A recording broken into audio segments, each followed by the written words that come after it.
아모스 호세아를 했는데 제가 이제 하는 순서대로 하면은 이제 미가죠. 미가도 좀 길어요. 오늘은 미가까지 합시다. 그러면은 요나하고 요엘은 다음 주에 이게 같은 시기라고 얘기를 했습니다. 미가서 강 목사님 호세아 좋아한다는데 저는 이제 미가서를 좋아해. 아모스하고 미가도 만만치 않습니다. 그 우시아가 빠졌네요. 항상 우시아, 요담, 아하스, 히스기야 이런데 우시아 빠지니까 요담, 아하스, 히스기야. 근데 북왕국에 대한 언급은 없죠. 왕 이름은 없어요. 그러면 이제 남쪽에 대해서 한 건가 하고 봤더니 모레셋이라는 지명의 미가에게 임한 여호와의 말씀인데 사마리아와 예루살렘에 관한 묵시라. 그러니까 사마리아는 북왕국의 수도잖아요. 예루살렘은 남왕국의 수도거든. 그러니까 평양과 서울에. 근데 이게 이스라엘과 유다라고 얘기하지 않지요. 뭐를 언급해요? 나라 이름을 언급한 게 아니라 도시 이름을 언급했는데 그 도시가 메트로폴리탄이야. 대도시에 대도시. 그러면은 모레셋이라는 곳은 시골이라고 이제 이렇게 보면은 요 1절에서 나오는 거예요. 시골에 있었던 어떤 예언자가 대도시에 사는 사람들을 향해서 선포한 하나님의 말씀이다. 이게 나오겠네요.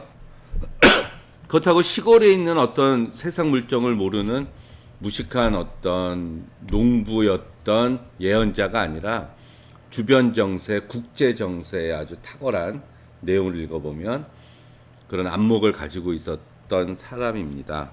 정세를 한번 볼까요? 우시아 왕이 뒤를 이어서 요담, 아하스, 히스기야. 이게 700요 세 왕이 집권했던 시기가 742년에서 687이에요. 구약은 다 빛이니까.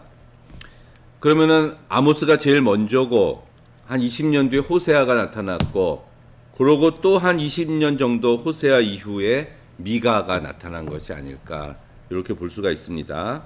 북왕국 이스라엘이 이거를 알아야 돼요. 우리가 예언서는 특히 북왕국이 언제 멸망해요?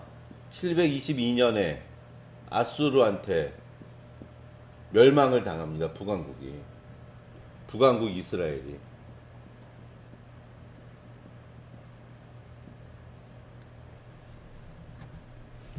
이때 디글랏빌렛의 3세가 쳐들어와요. 아수르 왕. 성경에 나와요. 이 사람 이름.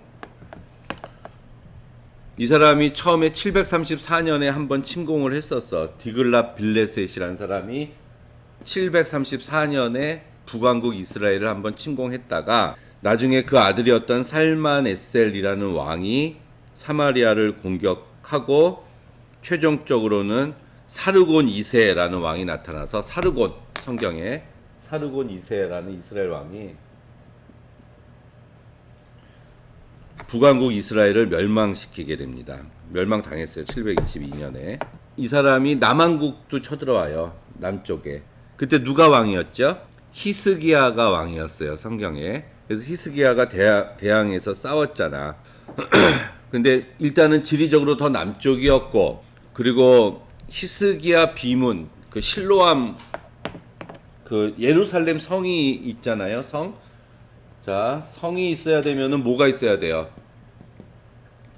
자, 고대 문명이 어디서 발전을 했어요? 고대 문명, 4대 문명이 물이 있어야 되거든.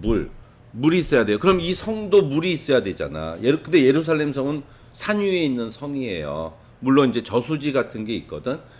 그래서 예루살렘 성 바깥에서 그 물을 끌어들여 가지고 지하 수로를 파서 예루살렘 성으로 그 실로암 비문이라고 수로 공사도 해요. 전쟁에 대비해서 그런 터널도 있고 그리고 애국가 동맹도 맺고 뭐 이렇게 합니다. 이 남왕국 유다는 이때 히스기야가 이제 전쟁할 때 이제 하나님께 기도했을 때 여호와의 사자가 나타나서 이 남왕국 유다를 에워싸고 있었던 아수르 군대 18만 5천 명을 죽이게 돼요. 그래서 히스기야가 승리하는 이야기가 이제 11개 나오죠. 이사야서에도 그대로 나옵니다. 그러나서 이제 히스기야가 하나님께 기도했을 때 그 수명이 15년 더 됐다. 요게 이제 요 시기예요, 지금. 그게 701년이야. 히스기야 시대 때 요 사네립이 침공을 해가지고 아수르 왕 사네립 그래서 18만 5천 명이 죽었다는 이 얘기. 히스기야는 굉장히 선한 왕이었어요. 선한 왕이었고 종교 개혁을 일으켰다. 뭐 미가 야후 그 원문에 이렇게 나오는 걸로 봐서 뭐 야훼 같은 이가 누구신가 뭐 이렇게 의문문을 가지고 있어. 미가 의문문이거든. 그 모레셋은 예루살렘에서 서남쪽으로 40km 정도 떨어진 곳에 위치를 했다고 이렇게 얘기를 합니다. 이런 시기가 있었다는 거. 요 히스기야의 아버지였던 아하스 왕 아세요? 아하스? 이건 아주 나쁜 왕의 대명사로 또 나오는 게 이 아하스 왕입니다. 아들을 인신제사로 드린 사람이 아하스 왕이에요. 열왕기하 16장 3절에 나옵니다. 자, 2절에 형제들아 너희는 들어라. 땅과 거기 있는 것들아 자세히 들어라. 여호와께서 너희에게 대해서 증거하시되 곧 주께서 성전에서 그리하실 것이라. 여호와께서 그 처소에서 나오시고 복림하사 땅의 높은 곳을 밟으신다. 이 미가서에 보면 하나님께서 높은 곳에 계신다 이런 뜻이 있네요.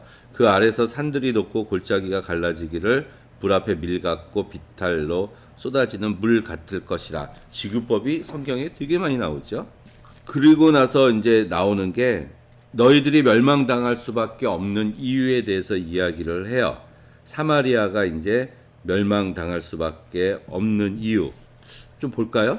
6절부터 보면은 이는 다 야곱의 허물을 인함이다. 이스라엘의 족속의 죄, 너희 죄 때문에 망한다. 야곱의 죄, 허물이 무엇이냐? 야곱은 이스라엘을 가리킨다고 보시면 돼요. 사마리아가 아니냐? 유다의 산당이 무엇이냐? 예루살렘이 아니냐? 특별히 사마리아와 예루살렘, 그 나라의 수도에 대해서 비판을 하죠. 그러므로 내가 사마리아로 들의 무더기 같이 하고 포도심을 동상 같게 하며 돌들을 골짜기에 쏟아낸다. 그 지대를 드러낸다. 새긴 우상을 다 파쇄하고 그 행음의 값을 불사르고 목상을 다 회파하리니 기생의 값으로 모았은즉 기생의 값으로 돌아가리라. 자, 멸망당한다는 얘기네요. 다 하나님께서 부셔버리겠다는 얘기입니다. 그러므로 내가 애통하고 애곡하고 벌거벗은 몸으로 행하고 들깨같이 애곡하고 타조같이 애통한다.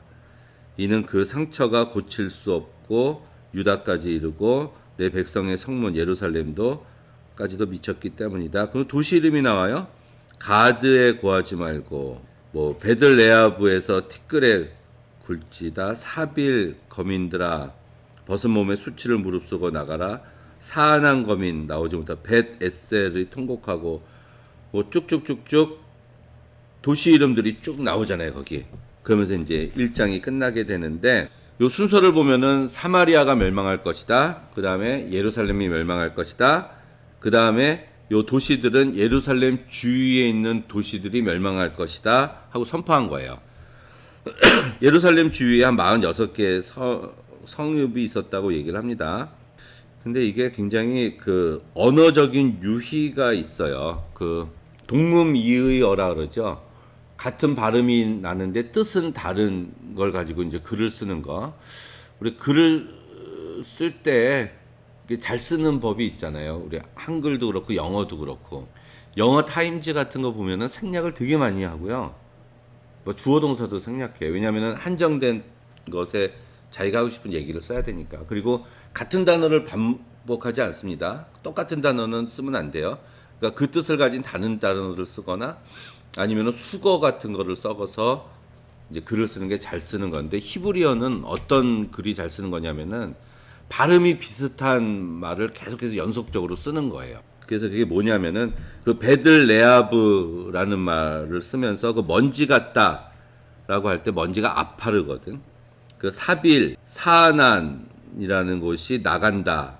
짜에난, 야짜 뭐 이런 식으로 모레셋도 모레셋이라는 이름, 모레셋 출신이잖아요. 미가가. 그 모레셋이라는 뜻이 약혼하다라는 뜻을 가지고 있는데 또 이제 여기 파혼하다 이런 뜻이 많이 나와요. 하나님과의 관계에서. 그게 메오레셋이야. 그러니까 모레셋하고 메오레셋이 비슷하잖아요. 그러니까 발음이 같은데 뜻이 비슷한 거 또는 발음이 비슷한데 뜻이 반대되는 거 이런 언어적인 유희가 사실은 여기 많이 나옵니다. 우리가 히브리어를 몰라서 그런 거지. 아무튼 주변 나라들을 하나님께서 다 이제 멸망시킬 것이다라고 선포를 하신 거고, 그 다음에 2장에 침상에서 악을 꾀하며 간사를 경영하고 날이 밝으면 그 손에 힘이 있으므로 그것을 행하는 자는 화 있을지. 이거 어떤 사람이에요? 이 사람이 2장 1절에 밤에 자면서 침대에서 악을 꾀한대. 어떻게 착취를 해서 내가 더 많은 것을 가질 수 있을까? 밤에 자면서 생각을 해. 그러고 날이 밝으면은 자기 손에 힘, 권력이 있으니까 그것을 행하는 자들이 있다는 거예요. 나쁜 사람이죠? 그 사람들은 하나님께서 어떻게 화 있을진저 지도자예요. 지도자 위치에서 그 지위를 이용해서 자신의 이윤을 추구하는 자들은 하나님께서 심판하신다. 그리고 이들은 뭐라고 얘기해요? 밭들을 탐하여 빼앗고 집들을 탐하여 취하니 그들이 사람과 그 집 사람과 그 산업을 학대하도다. 그러므로 여호와가 어떻게 해요? 이 족속에게 재앙 내리기를 계획하셨어요. 너의 목이 이에서 벗어나지 못할 것이고 또 교만이 다니지 못할 것이라. 교만하게 이는 재앙의 때임이라. 그때 너희에게 대하여 이제 슬픈 애가를 불러서 이르기를 우리가 온전히 망하게 되었도다.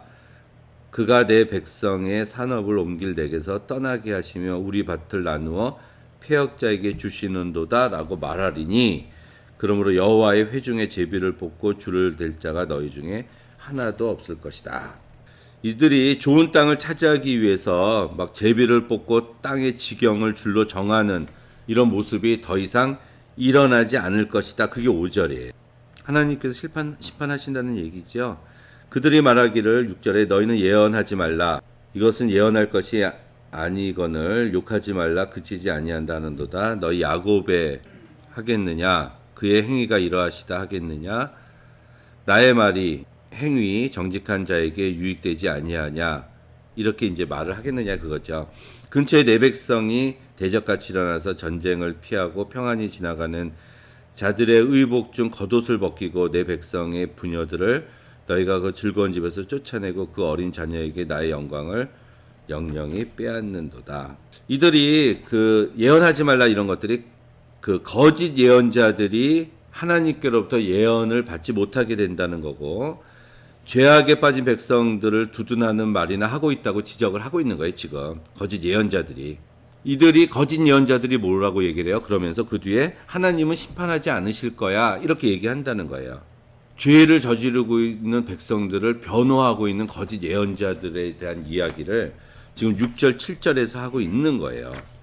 그러면서 8절 9절은 평안히 지나가는 자의 의복에 겉옷을 벗긴다. 강도잖아요. 9절에 내 백성의 그 여자들을 너희가 그 즐거운 집에서 쫓아낸다. 어린 자녀에게서 나의 영광을 영영히 뺀. 이게 뭐 같아요? 이런 게.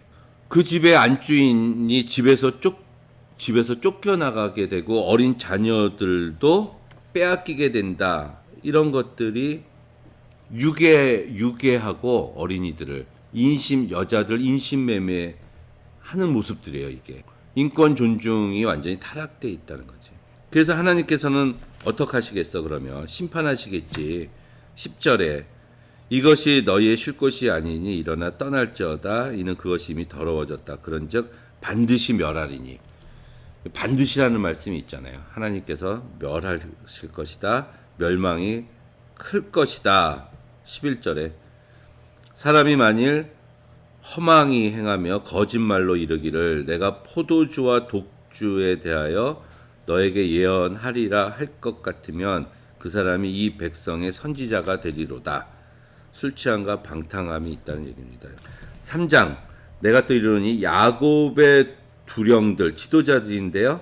이스라엘 족속의 치리자들아, 그러니까 대도시의 지도자들아 들어라. 공의는 너희 알 것이 아니냐. 너희가 선을 미워하고 악을 좋아하여 내 백성의 가죽을 벗기고, 이게 잔인한 얘기예요. 이게 백성의 가죽을 벗기고 뼈에서 살을 뜯어서 그 살을 먹고 가죽을 벗기고 뼈를 꺾어 다지기를 남비와 솥 가운데 담을 고기처럼 한다. 그때 그들이 여호와께 부르실지라도 응답하지 아니하시고 그들의 행위에 악하던 대로 그들 앞에서 내 얼굴을 가릴 것이다. 이게 지도자들 두령들의 죄의 모습이에요. 그렇죠. 직접 그렇게 뭐 사람 고기를 먹었다는 건 그게 학대했다는 거죠. 지도자의 자격은 처음에 공의잖아, 공의. 공의는 알 거, 공의가 기본인데요. 이들은 선을 미워하고 악을 좋아해요. 심지어 백성들의 가죽을 벗겨서 살을 뜯어먹고 뼈를 부숴서 조각내고 남비와 솥에 있는 고기처럼 취급했다라는 거지. 이들에게 백성들은 자신들의 욕망을 채워주는 대상. 그러면 4절에 하나님께서는 그들의 기도에 응답하지 않고 4절에 어떻게 해요? 얼굴을 가리우신다. 이런 자들이 기도하는 건 들어주시지 않는다는 거야. 제가 박사과정 졸업시험 봐요. 졸업시험 볼 때 전반적으로 보면서 히브리어 졸업시험이 하나 있는데 히브리어 졸업시험이 뭐냐면은 히브리어 성경을 가지고 그때 엄 교수님 계셨거든. 가지고 들어가면은 몇 장 몇 절 이래. 어디? 그러면 그거 해가지고 히브리어를 읽고서 이제 한글로 번역을 해야 되는 거야. 그때 요거였어. 미가서 3장. 그래서 내가 이거 볼 때마다 그 생각을 해요. 미가서 3장 1절부터 해보세요. 교수님 그 특성 있죠. 그 히브리어 성경 3장 1절 하고 해야 되는데 이게 어려워요. 이 부분이 어려워. 백성의 가죽을 벗기고 뼈에서 살을 뜯고 살을 먹고 이게 어려운 부분인데 겨우겨우 했었죠. 그래서 요거 할 때마다 그 생각이 나는 부분. 백성들을 착취했다는 겁니다. 완전히. 그 얼마나 된다고 고열을 뽑아 먹은 지도자들의 기도에 얼굴을 가리우시는데 5절에 내 백성을 유혹하는 선지자는 이에 물면 평강을 외치나. 그러니까 거짓 예언자예요. 근데 이들이 백성을 유혹하는 선지자인데 평화만 외쳐. 잘 될 거야, 잘 될 거야. 이런 선지자가 인기가 많죠. 인기가 많죠. 잘 될 거야, 여러분들. 긍정이 외치지만 그 입에 무엇을 채워주지 아니하는 자에게는 전쟁을 예비한다. 이런 선지자에 대하여 여호와께서 그러므로 너희가 밤을 만나리니 선지자가 어둠을 만난다는 것은 더 이상 하나님의 말씀을 전하지 못하는 깨어있지 못한다는 얘기예요. 이상을 보지 못할 것이요 흑암을 만나리니 점치지 못하리라 하셨나니 이 선지자 위에는 해가 져서 낮이 캄캄할 것이라. 이렇게 된다는 거야. 더 이상 하나님의 말씀을 전하지 못하는 목회자가 된다는 거겠죠. 선견자 또 미리 보는 자예요. 부끄러워하며 술객이 수치를 당하여 다 입술을 가리울 것은 하나님이 응답하지 아니하시. 하나님의 말씀을 전해야 되는데 하나님의 말씀을 내가 깨닫지 못하는 거야. 그래서 8절에 오직 나는, 그래서 나가 누구예요? 미가요. 미가. 이걸 적군요. 오직 나 미가는 여호와의 신으로 말미암아 권능과 공의와 재능으로 채움을 얻고 야곱의 허물과 이스라엘의 죄를 그들에게 보이리라. 그러니까 나 미가는 받았다는 거지. 백성들을 잘못 인도하는 선지자들의 죄악에 대해서 열거한 거예요. 이들은 돈과 이익에 좌우돼서 사역하는 자들입니다. 자신에게 뭔가를 던져주는 사람들에게는 아까 평안을 준다는 거예요. 평강을 외치나. 자기 입에 무엇을 채워주지 않는 자 있죠. 나오죠. 5절에 무엇을 채워주는 자에겐 평강을 외치지만은 자기의 입에 무엇을 주지 않는 자들에게는 전쟁을 외친대. 그러니까 자신을 어떻게 대접해 주는가에 따라서 자기의 입에서 나오는 하나님의 메시지가 달라진다는 건데요. 그 결과 이들에게는 하나님께서 더 이상 이상을 보지 못하도록 하시고 수치를 당하게 하실 것이다. 미가서에 그렇게 나오네요. 그러나 이런 어려움에도 불구하고 진실로 하나님의 종인 나 미가는 여호와의 영으로 말미암아 권능과 공의와 능력으로 충만하다. 그런데 나의 사역은 뭐예요? 미가의 사역은 야곱의 허물과 이스라엘의 죄를 알리는 거라는 거예요.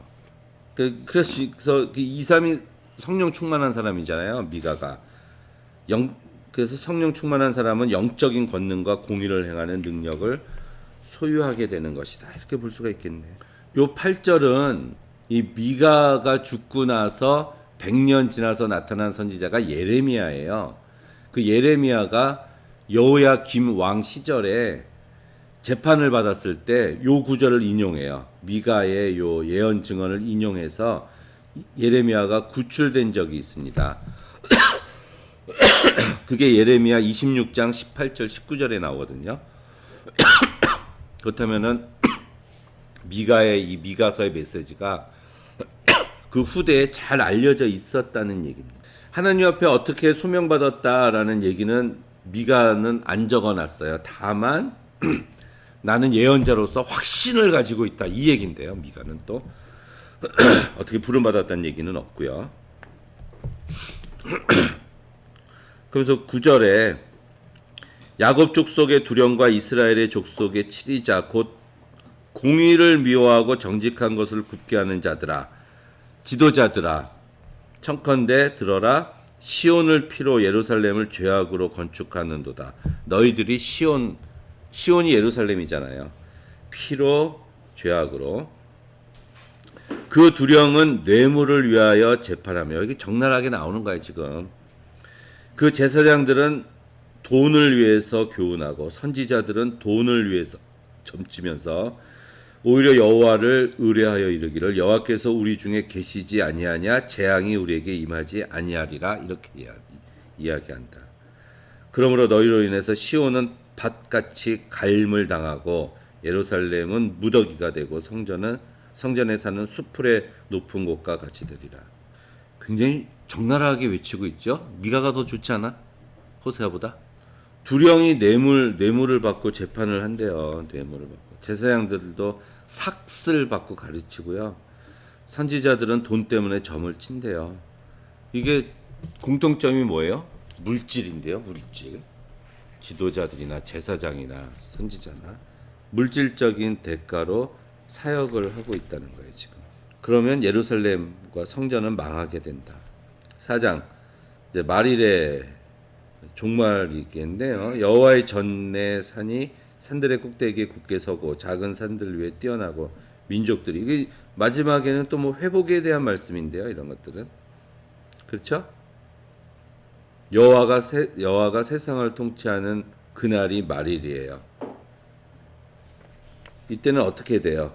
2절을 먼저 보면은 많은 이방이 여호와께서 통치하는 세상이 되면 많은 이방이 가며 이르기를 오라 우리가 여호와의 산에 올라가서 야곱의 하나님의 전으로 가자. 이방인들이 그가 그 도로 우리에게 가르칠 것이라 우리가 그 길로 행하자 하리니 이는 율법이 시온에서부터 나오고 여호와의 말씀이 예루살렘으로부터 나오기 때문이다. 요게 이사야서 2장 2절에서 4절하고 똑같아요. 거의 같아. 이사야서 볼까요? 이사야서 2장 말일에 이사야서 2장 2절이에요. 말일에 여호와의 전에 산이 모든 산꼭대기에 굳게 설 것이요 모든 작은 산 위에 뛰어나리니 만방이 그리로 모여들 것이라 많은 백성이 가며 이르기를 오라 우리가 여호와의 산에 오르며 야곱의 하나님의 전에 이르자 그가 그 도로 우리에게 가르칠 것이라 우리가 그 길로 행하리라 하리니 이는 율법이 시온에서부터 나오고 여호와의 말씀이 예루살렘에서 똑같죠? 똑같아요. 요게 이제 여호와가 다스리는 세상이 되면 이렇게 된다는 거예요. 요게 메시아 예언이에요. 그러니까 그럼 우리가 얘기하는 메시아는 누구예요? 예수 그리스도가 오시는 예수 그리스도가 다스리는 세상이 되면은 이렇게 된다는 거야. 이방 나라들이 몰려오게 된다는 말씀입니다. 이렇게. 그래서 편안하고 익숙해 있었던 거주지를 떠나서 이방의 여러 사람들이 시온으로 예루살렘을 향해서 순례길로 온다는 거고 와서는 하나님의 도를 배우고 주의 길로 행하는 것에 대한 가르침을 받고 그리고 나서 이들이 또 어떻게 돼요? 2절 끝에 시온의 율법이 시온에서부터 나오고 여호와의 말씀 예루살렘에서부터 나온다는 이 말씀 뭐야? 이들이 하나님의 말씀과 율법을 가지고 또 세상으로 나간다는 거죠. 그렇다면 이 시온과 예루살렘은 양육하고 훈련하는 장소가 되는 거고 나가는 세상이 사역지가 된다는 얘기예요. 3절은 더 좋은 말씀이야. 그래서 그가 많은 민족 중 심판하시며 먼 곳 강한 이방을 판결하시리니 무리가 그 칼을 쳐서 보습을 만들고 창을 쳐서 낫을 전쟁이 없어지고 무기들로 낫을 만드는 거예요. 이 나라와 저 나라가 다시는 칼을 들고 서로 치지 아니하며 다시는 전쟁을 하지 않게 될 것이다. 하나님의 말씀이 통치하는 세상은 공평과 정의로 다스리는 세상이 되기 때문에 전쟁이 없어요. 모든 민족들이 하나님의 심판에 만족한다는 얘기입니다. 그래서 스스로 전쟁 무기를 고쳐서 농기구를 만들음. 왜? 하나님의 판결이 공평하기 때문에 전쟁이 더 이상 필요하지 않기 때문에 그렇습니다. 그렇다면 우리 교회 안에서도 공평과 정의가 기초가 돼야 되고 하나님의 말씀이 온 세상을 지배하지 않는 한 평안은 올 수가 없어요. 요게 지금 3장 10절, 9절, 10절, 12절하고 요게 대비가 돼요, 지금. 요 4장 2절에서 4절이 3장 10절에서는 시온이 죄로 물들어서 완전히 파괴된다 그랬는데 4장 2절에서는 시온이 여호와의 말씀과 율법으로 가득 차게 된다고 얘기하고 3장에서는 성전이 광야같이 되는데 4장에서는 성전이 세상에서 으뜸이 되고 이런 식으로 3장에서는 시온이 죄악의 소굴인데 여기서는 가르치는 중심지가 된다. 이런 말씀들로 대비를 이렇게 또 미가가 해놨네. 4장도 각 사람이 자기 포도나무 아래와 자기 무화과 무릎 안에 앉을 것이라 평화롭지요. 그들을 두렵게 할 자가 없다. 이는 만군의 여호와의 입이 이같이 말씀하셨기 때문이다. 만민이 각각 자기의 신의 이름을 빙자해서 행하되 오직 우리는 우리 하나님 여호와의 이름을 영원히 행할 것이다. 이렇게 얘기를 하고 있잖아요. 포도나무와 무화과 나무 아래 풍성하죠. 풍성하고 경제적으로도 아주 풍요롭게 살게 되고 그런 데서 삶을 즐기게 된다는 거. 자기 포도나무 아래 자기 무화과 나무 아래 앉는다. 이게 많은 무화과 나무, 많은 포도나무가 아니라 자기 나무 아래 앉는다. 무슨 의미가 있는 것 같아요. 이것도 경제적인 풍요가 무진장 많아진다는 것보다는 자기 만족, 검소한 생활 이런 것도 좀 찾을 수 있을 것 같은데. 남의 것을 탐하지 않고. 그렇죠. 내 것에 만족하는 생활 이런 거. 그리스도인이라고 해서 궁상을 떨면서 살 필요는 없지만 검소하게는 살아야 될 것 같아요. 그래서 세상의 나그네로 와 있잖아. 우리의 본향은 천국이잖아요. 나그네는 짐이 없어야 되거든. 우리가 검소할수록 천국에 가까워집니다. 그 얘기를 5절에서도 하는 거야. 만민이 각각 자기 신에. 그러니까 우리는 하나님만 의지하면서 살아야 된다라는 얘기가 되겠죠. 6절부터 볼까요? 그날에는 내가 저는 자를 모으고 쫓겨난 자와 내가 환난 받는 자들을 모으죠. 그 저는 자로 남은 백성이 되게 하고 멀리 쫓겨났던 자로 강한 나라가 되게 하고 그들을 치료할 것이다. 그래서 양떼 망대요 딸 시온의 산이여 이전 걷는 곳 딸 예루살렘의 나라가 내게로 돌아올. 하나님께서는 예루살렘을 딸이라는 표현도 많이 하세요. 나라에 거하게 될 사람들이 어떤 사람들이에요? 지금 하나님 나라에 거하게 될 사람들은 저는 사람, 부족한 사람이에요. 그날에 완벽한 사람을 하나님이 모으시는 게 아니야. 보잘것 없는 자들을 모아서 강한 민족을 만드신다는 거. 이들이 세상에서는 소외된 자가 됐다고 하더라도 하나님 나라에서는 소외된 자가 되지 않아요. 하나님이 치료해 주실 것이기 때문에. 그래서 9절에 이제 너희가 어찌하여 부르짖느냐 너희 중에 왕이 없어졌고 모사가 죽었으므로 너희들이 해산하는 여인처럼 고통받는다. 딸 시온이여 해산하는 여인처럼 애써 수고져 구로하여 나을지어다. 이제 너희가 성읍에서 나가서 들에 거하고 바벨론까지. 바벨론이라는 나라가 나오는데 이때는 바벨론이 아직 등장하기 전인데 바벨론까지 이르러 거기서 구원을 얻으리니 여호와께서 거기서 너를 너희 원수들의 손에서 속량하신다. 그래서 이제 뭐 쭉쭉쭉쭉 이게 미래가 아무래도 좌절하지 말라는 거예요. 곧 구속해 주실 것이다. 이게 바벨론까지 이르러 거기서 구원을 이게 나중에 이게 남유다는 언제 망해요? 남유다 왕국은 586년에 망하거든. 누구한테? 바벨론한테. 그래서 바벨론이란 나라에 포로로 끌려가거든요. 그래서 50년 있다가 돌아와요. 539년에 바벨론이 멸망당해서 8년에 포로기에서 귀환을 하게 되거든. 이때는 나라가 없어진 시기였어요. 그래서 50년 후에 돌아오는데 요 말씀이 지금 그거를 예언하고 있는 말씀이에요. 10절에 보면은 또 바벨론까지 이르러 바벨론의 포로로 잡혀가서 가게 되더라도 너희가 거기서 구원을 얻으리니 여호와께서 바벨론 거기서 너를 너의 원수들의 손에서 속량하여 내시리라. 그러니까 하나님이 바벨론의 포로로 잡혀간 너희들까지 쫓아가서 같이 계시겠다는 말씀이잖아요. 그러니까 하나님은 가나안 땅에만 계신 분 아니잖아요. 그러니까 해산하는 여인처럼 괴로워하지 말라는 거야. 나라가 망할 거를 얘기한 거죠. 그래서 이제 5장에 딸 군대여 뭐라 하면서 여러분 유명한 것 중에 하나가 나오죠. 5장 2절에 베들레헴 에브라다야. 예수님이 어디서 태어나? 베들레헴 에브라다야. 너는 유다 족속 중에 작을지라도 이스라엘을 다스릴 자가 내게서 나올 것이라. 그의 근본은 상고의 태초이니라. 그래서 이제 구약 성경에서 예수 그리스도가 베들레헴에서 태어날 것이라는 것을 예언한 구약의 예언자가 미가다. 미가서 5장 2절에 그 말씀이 예언되고 이게 몇 년 전이에요. 예수님 오시기 700년 전에. 그래서 예수께서 그 예언에 응답하시고자 예루살렘에서 태어나셨지. 처음에 예수님의 아버지가 누구예요?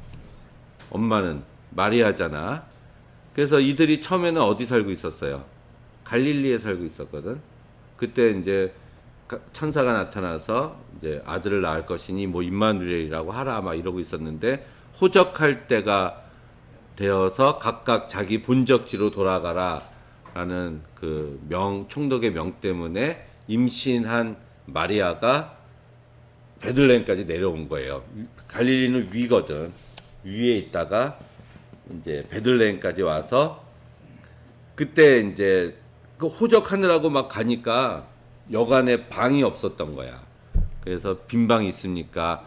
라디오 극 있죠? 빈방 있습니까? 라는 라디오 극이 있어요. 우리 중고등학교 때 이제 학생회 활동하면은 성극도 하고 그러잖아요. 연말에. 그때 라디오 성극이라고 빈방 있습니까가 있어요. 그 내용이 그러니까 성극 안에 성극이지. 장애를 가지고 있는 아이, 교회에 있는 아이 하나를 이제 대사를 여관 주인 대사 하나를 준 거야. 그래서 마리아 역할이 있고 뭐 아버지 요셉 역할이 있고 이렇게 있는 다음에 가가지고 여관 주인한테 가서 빈방 있습니까? 라고 물어보면은 여관 주인은 뭐라고 얘기해야 돼? 없습니다 하고 얘기하면은 이제 없습니다라는 대사를 한번 하면 돼. 근데 이 아이가 그 대사를 못 하는 거예요. 그 아기 예수님에 대한 그 사랑이 있어서 빈방 없습니까? 라고 물어봤을 때 없습니다라고 대답을 못하고 뭐라고 했대?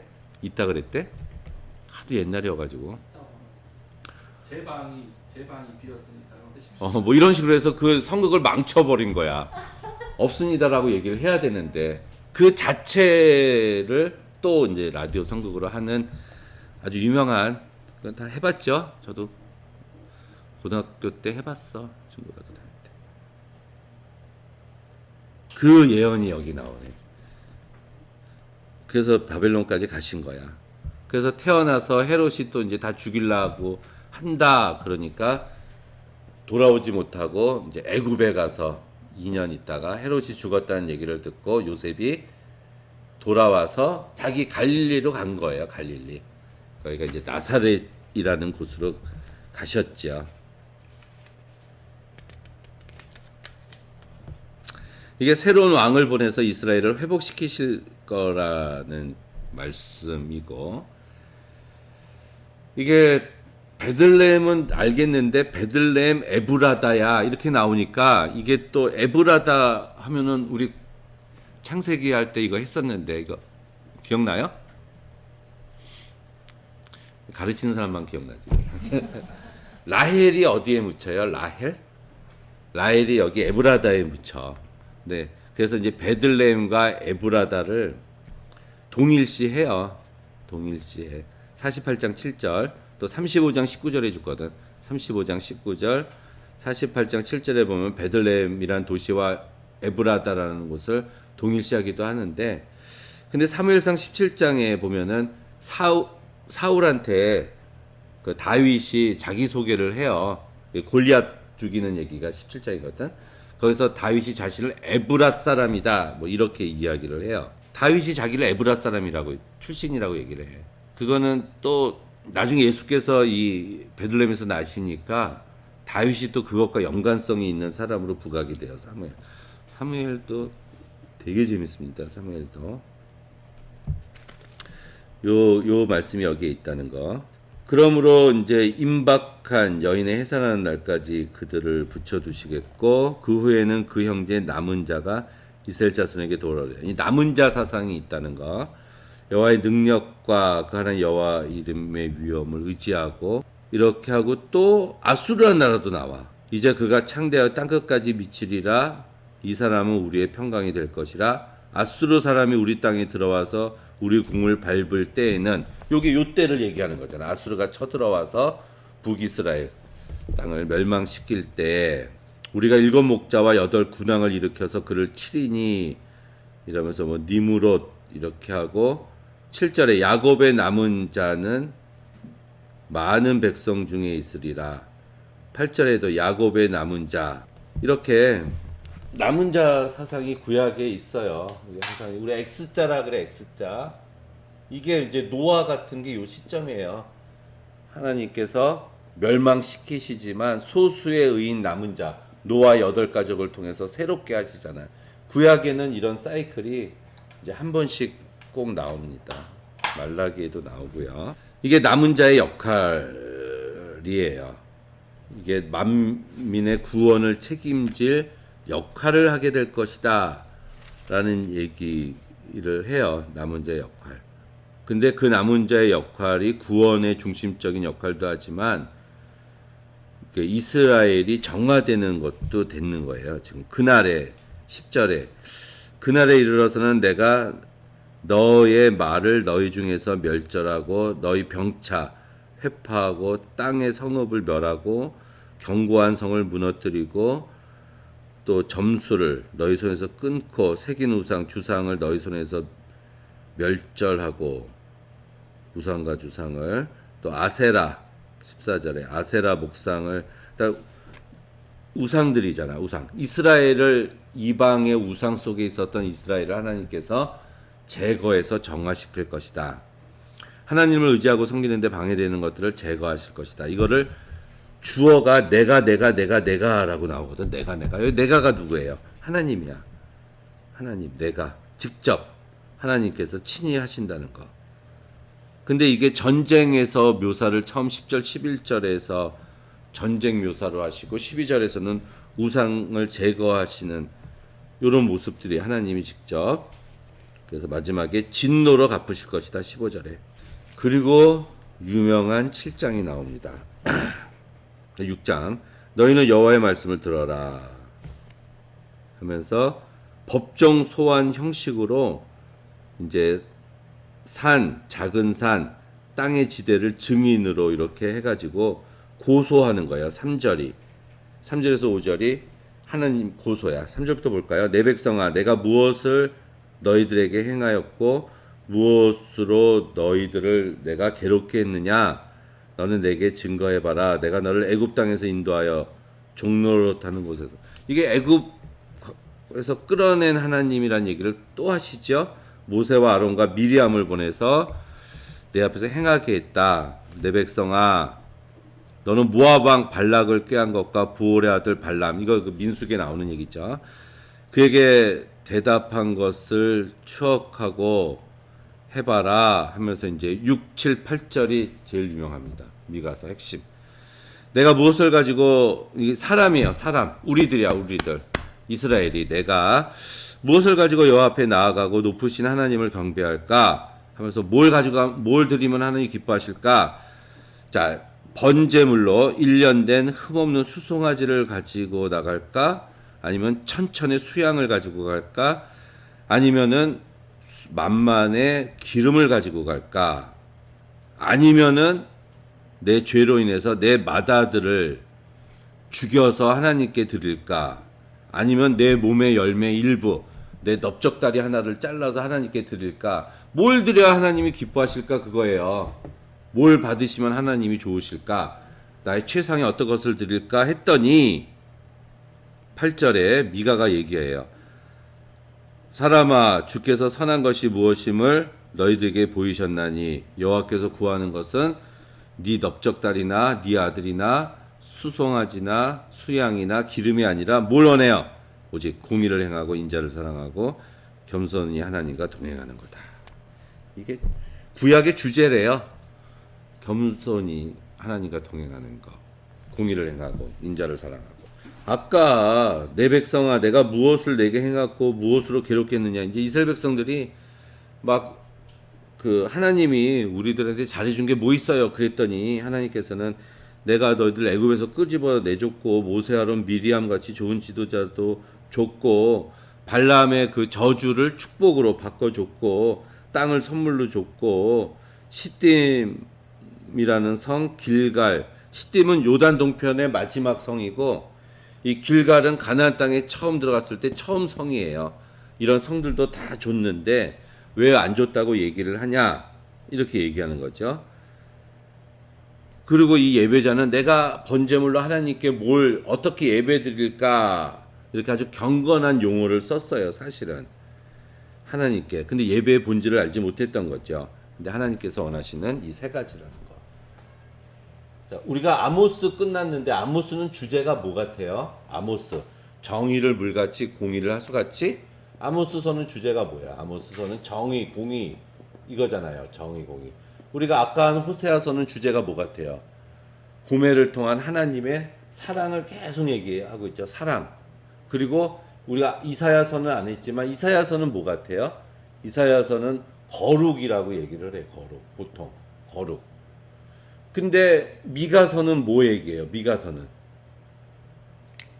6장 8절에 보니까 미가서는 무엇을 얘기를 해요? 미가서는 봤더니 정의를 행하고 인자를 사랑하고 겸손히 내 하나님과 동행하는 거. 이 세 가지를 다 합쳐놓은 게 미가라. 이렇게 볼 수가 있는 거예요. 미가서. 이 세 가지 얘기를 다 하고 있다는 거예요.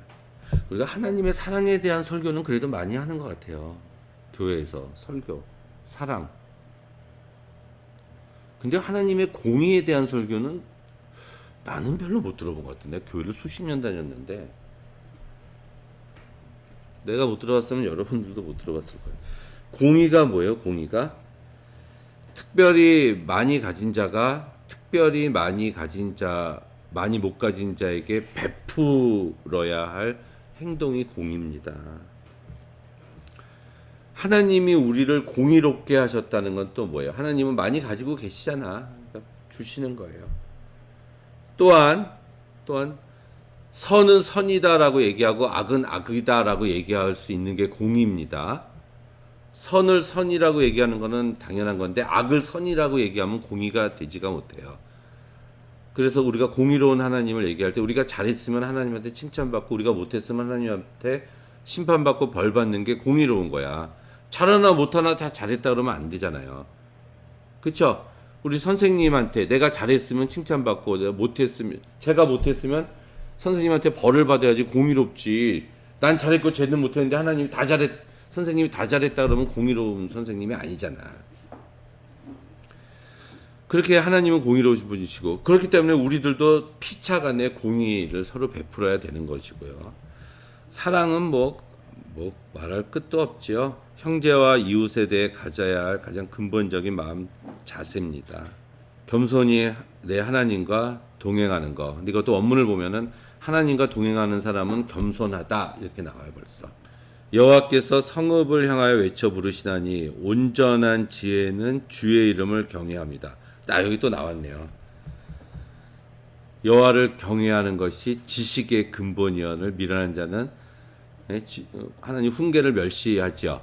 또 잠언 9장 10절에 여호와를 경외하는 것이 지혜의 근본이요 명철함이다 이렇게 나오거든.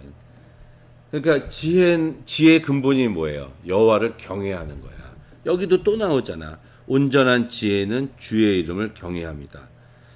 너희는 매를 순히 받고 그것을 정하신 자를 순정해라. 그래야 되죠.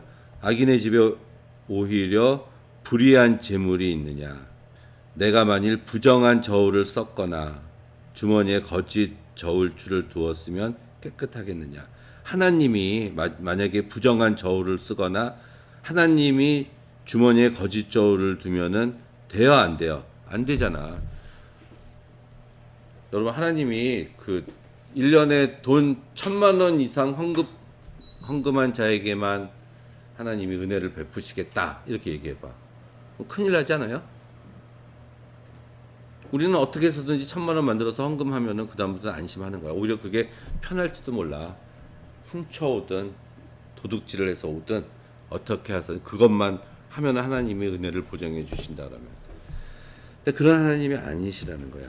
하나님은 공정하신 분이라는 공정하신. 여기서도 예배 자체가 잘못됐다는 건 아니고 하나님과 이웃에 대한 올바른 관계를 유지하는 제사는 소용이 없다. 이렇게 봐야 돼요. 그 부자들은 강포가 가득하고 거민들은 거짓말을 말한다. 혀가 입에서 사기를 치는 거죠. 그러므로 나도 너를 쳐서 중히 상하게 하였으며 내 죄를 인하여 너를 적막하게 하였나니. 이게 하나님 이제 심판하신다는 얘기네. 죄의 목록이 불의한 재물이에요. 부정확한 도량형이고 거민들의 거짓이고 부자들의 강포라는 거야. 하나님이 다 이런 것들을 찾으신대. 그렇게 되면은 너희들은 13절에 멸망당한대요. 그러므로 나도 너를 쳐서 적막하게 한다. 이게 멸망시키신다는 거야. 적의 손에 넘겨져서. 그래서 포도나무, 감람나무 이런 거, 감람, 포도원을 밟아서 술을 마시지 못한다. 너희들의 수고가 헛되게 된다는 거, 궁핍을 경험하게 된다는 거. 근데 그 원인이 뭐예요? 그 원인이 13절에 너희들의 죄를 인하여야. 죄 때문이야. 13절. 이게 원인이에요. 죄를 인해서 폐화가 되고 비웃음의 대상이 된다. 이거 읽어보면 부자가 되는 게 순종의 결과가 아니고 궁핍 가난한 자가 되는 게 저주의 결과가 아니에요. 여기를 읽어보면 오히려 불의한 재물을 써서 부자가 된 사람은 하나님의 심판의 대상이 된다는 거고 경건한 가난한 자는 하나님의 자비의 대상이 된다고. 지금 요 구절은 그거 얘기하고 있는 건데 지금. 근데 우리는 어떤 교회는 장로가 되려면은 가난한 자는 또 장로가 안 되는 교회가 있더라고요. 그리고 또 장로가 되면은 임직할 때 헌금하잖아요. 많은 헌금을 해야 감사 헌금을 해야 된다고 하는 교회들도 있는데 정해주잖아요. 성도들 보기에 장로까지 됐는데 가난하게 살면은 은혜가 안 된다 이렇게 얘기하는데 그거는 말이 안 되잖아요. 그렇게 얘기하잖아요. 이 교회 장로가 되면은 성도들의 본인데 모델인데 장로까지 되는 믿음이 좋은 사람이 굉장히 가난하게 산다. 자기 집도 없고 차도 없고 그럼 모본이 안 된다는 거야. 뭐가요? 경제 활동을 못한다는 게 그러니까 뭐가 된다. 가난한 거 자체가 하나님의 축복을 받지 못했다고 이야기를 하는 거잖아요. 지금 태어났으면 장로도 못하셨겠네. 그렇죠. 장로가 되는 자격이 물론 교회 무흠하고 몇 년 출석하고 11조 내야 되고 뭐 봉사해야 되고 자격이 있잖아요. 그리고 뭐 과반 이상 투표를 해서 하는데 보이지 않는 자격에 재산 얼마가 있나 봐. 삶의 현장에서 공의와 사랑을 실천함이 하나님과 동행하는 겁니다.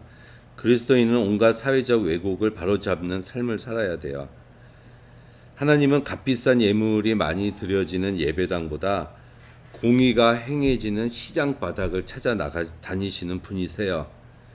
그래서 예배 행위가 삶의 내용을 대신할 수 없습니다. 예배당은 의로운 삶을 거절하기로 작정한 이들의 도피처가 될 수가 없어요. 자, 마지막 7장입니다. 그래서 재앙이로다 나여 이렇게 얘기를 하죠. 2절에 이와 같이 선인이 세상에서 끊어졌고 정직한 자가 없다. 우리가 다 피를 흘리고 매복하고 각기 그물로 형제를 잡으려 하고 두 손으로 악을 부지런히 행한다. 그 군장과 재판관은 뇌물을 구하며 대인은 마음에 악한 사욕을 바라고 서로 연락을 취하니 지들끼리끼리 그들의 가장 한 자라도 가시 같고 가장 정직한 자라도 찔레 울타리보다 더하다. 그들의 파수꾼들의 날 심판의 날이 임하였으니 이제는 그들에게는 우환이다. 너희는 이웃을 믿지 말고 친구를 의지하지 말며 내 품에 누운 여인에게라도 입의 문을 지켜라. 아들이 아비를 멸시하고 딸이 어미를 대적하고 며느리가 시어머니를 대적하리니 사람의 원수가 곧 자기 집안 사람에 있다. 오직 나는 여호와를 우러러보고 나를 구원하시는 하나님을 바라보나니 나의 하나님이 나를 들으신다. 나의 대적이여 나로 인하여 기뻐하지 말지라. 뭐 이렇게 쭉쭉 얘기하잖아요. 심판이 선언되고 난 다음에 7장은 이제 아무것도 없잖아요. 하나님의 심판이 선언되고 난 다음에 지금 미가가 탄식하고 있는 거예요. 자기가 살고 있는 지금 악한 세대를 보면서 깊은 좌절감에 빠져 있는 거야. 그러면서 재앙의 대상이 나가 되는 거야. 7장 1절에 뭐예요? 재앙이로다 나여 나는 미가 자신을 가리키는 거야. 약한 세상을 보니까 나도 재앙을 받았다. 나도. 그래서 내가 지금 남을 향해서 심판을 외쳤던 선지자였지만 오히려 재앙의 대상이 나까지도 돼서 내가 여름 실과를 따먹기 위해서 가수원에 들어갔지만 하나도 없다는 거예요. 지금 남들이 다 따먹어 버렸는지. 그래서 앙상한 가지들만 쳐다보는 신사가 되어 있는 자기를 발견하면서 이런 모습처럼 예루살렘 성이 이렇게 되겠구나. 열매가 어떤 열매? 정의와 공의라는 열매가 가득해야 될 성읍이 텅 빈 가수원처럼 됐다. 이렇게 외치고 있는 거예요. 참 너무 아름답게 글을 쓰지 않았어요? 사람이 없다는 거예요. 2절에 정직한 자가 인간에 없다. 사람이 없다. 사람이. 제대로 된 사람이 없는 거예요. 그냥 악을 저지르기에 부지런한 사람들만 있고 뇌물만 찾는 지도자와 재판장관이 있고 마음의 욕심만 드러내는 권세자가 있어요. 정직한 자가 없다는 거죠. 오히려 집에 있는 가족들도 원수야. 심지어 가족도 믿을 수가 없어. 본래는 가족은 가장 믿을 수가 있어야 되잖아요. 그렇지만 7절 이하에 뭐뭐 같으신 이가 어디 있느냐 해서 10절에 여호와가 어디 있느냐 하던 자여 오직 마지막 소망의 근거로 7절에 오직 나는 하나님을 바라보는 하나님을 발견한 거야. 하나님밖에 없다. 그 하나님은 어두움에서 빛으로 용서해 주시는 분이시다. 그래서 18절에 주와 같은 신이 어디 있느냐. 주께서는 죄악을 용서하시고 그 기업에 남은 자의 허물을 넘기시며 인애를 기뻐하심으로 노를 항상 품지 아니하시는 분이십니다. 다시 우리를 긍휼히 여기셔서 우리의 죄악을 발로 밟으시고 우리의 모든 죄를 깊은 바다에 던지시옵소서. 주께서 옛적에 우리 열조에게 맹세하신 대로 야곱에게 성실을 베푸사 아브라함에게 인애를 더하시리로다.